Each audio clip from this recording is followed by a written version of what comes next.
آیت میں نے کچھ کرنا اس کے بعد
آرام سے زیادہ خاص کرتے ہیں سیدھا آگے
بسم الله الرحمن الرحيم الحمد لله رب العالمين والصلاة والسلام على سيدنا ومولانا محمد وعلى آله وأصحابه أجمعين ومن تبعهم بإحسان إلى يوم الدين أما بعد فإن أصدق الحديث كتاب الله وأحسن الهدي هدي محمد صلى الله عليه وسلم وخير الأمور عوازمها وشر الأمور محدثاتها وكل محدثة بدعة وكل بدعة ضلالة وكل ضلالة في النار. وبالسند المتصل منا إلى الشيخ الإمام الهمام الحافظ الحجة الأثبت أمير المؤمنين في الحديث أبي عبد الله محمد بن إسماعيل بن إبراهيم بن مغيرة بن بردزبة الجعفي اليماني البخاري رحمهم الله تعالى عليه وعليهم أجمعين. اللهم انفعنا بعلومه وعلومهم أجمعين آمين يا رب العالمين. باب قول الله تعالى ونضع الموازين القسط ليوم القيامة وأن أعمال بني آدم وقولهم يوزن.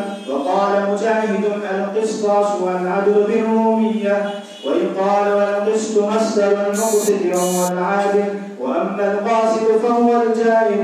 وبه قال حدثنا أحمد بن أشبال قال حدثنا محمد بن خزيم أن عمارة بن القعقاع عن أبي هريرة رضي الله تعالى عنه أنه قال النبي صلى الله عليه وسلم كلمتان حبيبتان إلى الرحمن خفيفتان على اللسان ثقيلتان في الميزان سبحان الله وبحمده سبحان الله العظيم.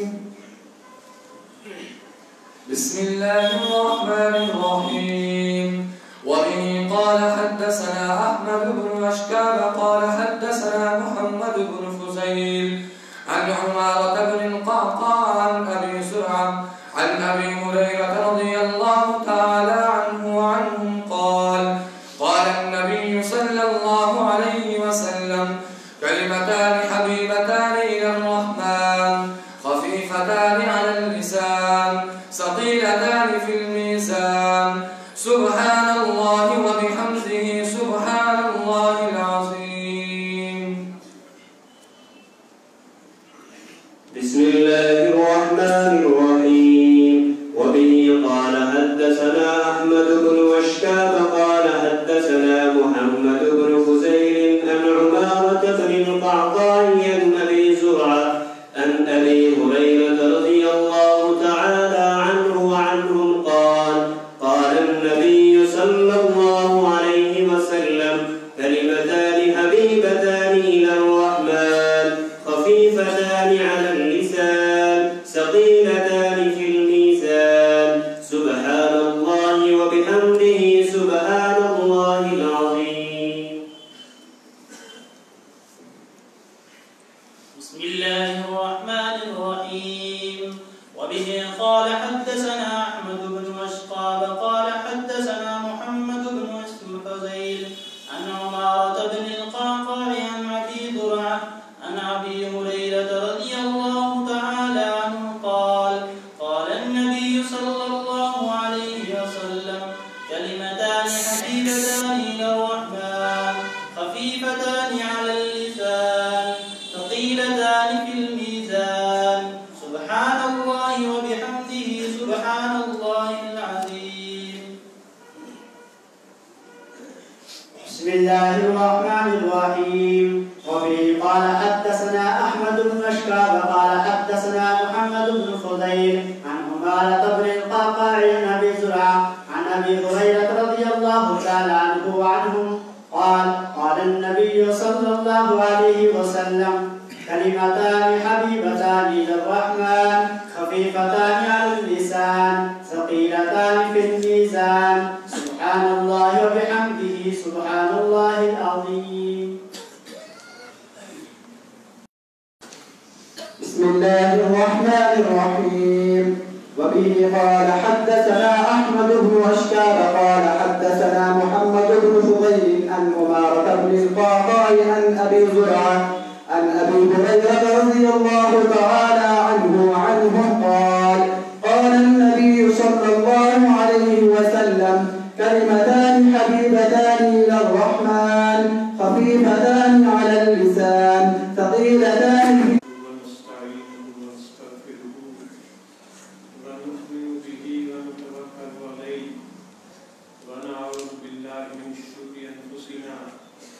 ومن سيئات أعمالنا من يهده الله فلا مضل له ومن يضلل فلا هادي له.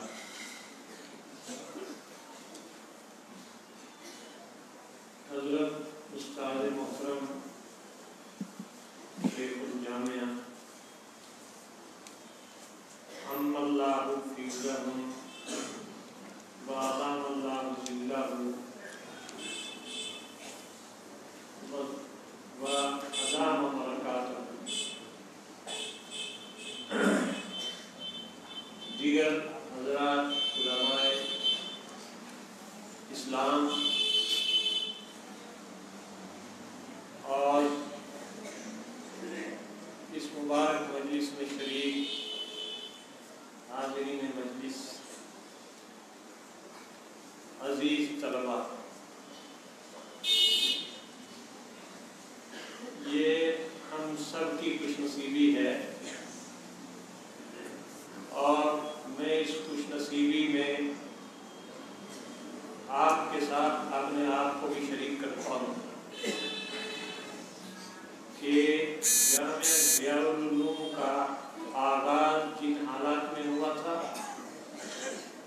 اس میں یہ تصور بھی نہیں کیا جا سکتا تھا کہ امام بخاری رحمۃ اللہ علیہ کی اس عظیم الشان حدیث کی کتاب کا کبھی یہاں پر درس بھی ہوگا. یہ